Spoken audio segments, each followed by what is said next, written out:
नमस्कार दोस्तों, स्वागत है आपका मेरे YouTube चैनल धार्मिक बातें और विचार में। दोस्तों, हिंदू धर्म में मान्यता है कि मनुष्य के कर्म दो भागों में बांटे जाते हैं, अच्छे कर्म और बुरे कर्म, जिन्हें हम पुण्य और पाप कहते हैं। किसी कर्म को करने के पीछे व्यक्ति की क्या सोच है वो काफ़ी अहम मानी जाती है। माना जाता है कि दूसरों का बुरा करके पाप करने वाले व्यक्ति को मृत्यु के बाद नरक में जाना पड़ता है और वही पुण्य कमाने वाला व्यक्ति स्वर्ग में जाता है। मृत्यु के देवता यमराज इस बात का फैसला करते हैं कि व्यक्ति अंत में कहाँ जाएगा। ऐसा कहा जाता है कि इंसान के अच्छे और बुरे कर्मों के बीच में युद्ध होता है और जो जीतता है उसके अनुसार व्यक्ति की आत्मा स्वर्ग या नरक में जाती है। दोस्तों, महाभारत का युद्ध आज भी हम सब याद करते हैं। इस युद्ध का यह निष्कर्ष था कि कौरवों को नरक में भेजा गया, लेकिन उनमें से एक कौरव था जिसे स्वर्ग में जगह मिली।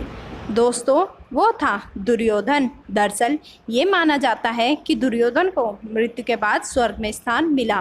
पांडवों ने सत्य का साथ दिया, वहीं कौरव अधर्मी कहलाए, मगर फिर भी दुर्योधन को स्वर्ग में जगह क्यों मिली।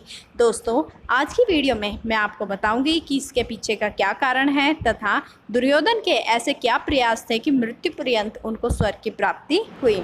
दोस्तों, इसमें सबसे पहले कहा जाता है कि दुर्योधन एक उदार और समझदार राजा था।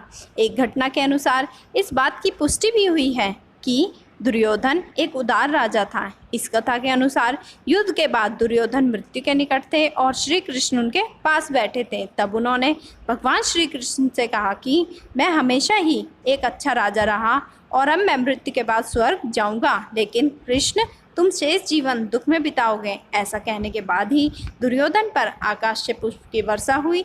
ये घटना बताती है कि दुर्योधन की कही हुई बात बिल्कुल सच थी।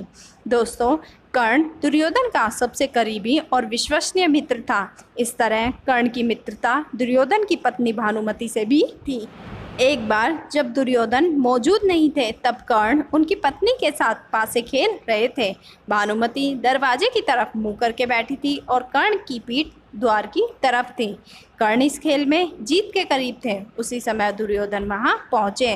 राजा और अपने पति दुर्योधन के द्वार पर आने के कारण भानुमति खड़ी हो गई, लेकिन कर्ण को लगा कि वो हारने की वजह से खेल को अधूरा छोड़कर जा रही है। उन्होंने उनकी पत्नी को रोकने के लिए उनकी साड़ी पकड़ ली, जिसकी वजह से कढ़ाई में लगे मोती टूटकर गिर गए। यह घटना दुर्योधन को क्रोधित करने के लिए काफ़ी थी, लेकिन उन्होंने शांत ढंग से प्रतिक्रिया की और कहा कि मैं ये मोती इकट्ठे कर दूं ताकि इन्हें दोबारा लगाया जा सके। दोस्तों, ये दिखाता है कि राजा का अपने मित्र और पत्नी पर कितना विश्वास था। दोस्तों, दुर्योधन को एक निष्पक्ष इंसान भी कहा जाता है। जब सब लोगों को जानकारी नहीं थी कि कर्ण कुंती का पुत्र है, दूसरे लोगों की तरह दुर्योधन को भी लगता था कि वह शूद्र जाति से संबंध रखता है। एक बार द्रौपदी ने भी कर्ण के खिलाफ सिर्फ उसकी जाति को लेकर उस वक्त कुछ कहा था जब उसने स्वयंवर में हिस्सा लेना चाहा। उस वक्त सिर्फ दुर्योधन ने ही कर्ण का साथ दिया और बचाव करते हुए कहा कि एक योद्धा, एक संत और एक दार्शनिक की कोई भी जाति या कोई भी स्रोत नहीं होता। वे महान पैदा तो नहीं होते, लेकिन महान बनते जरूर हैं। ये घटना बताती है कि वो जाति से जुड़े भेदभाव से बहुत ऊपर थे और समानता पर विश्वास करते थे।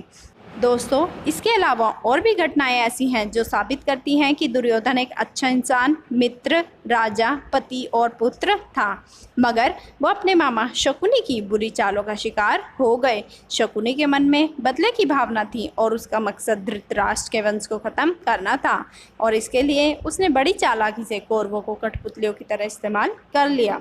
दोस्तों, ये भी कहा जाता है कि अपने मामा पर अंध भरोसा रखने के कारण ही दुर्योधन ने ऐसे कदम उठाए।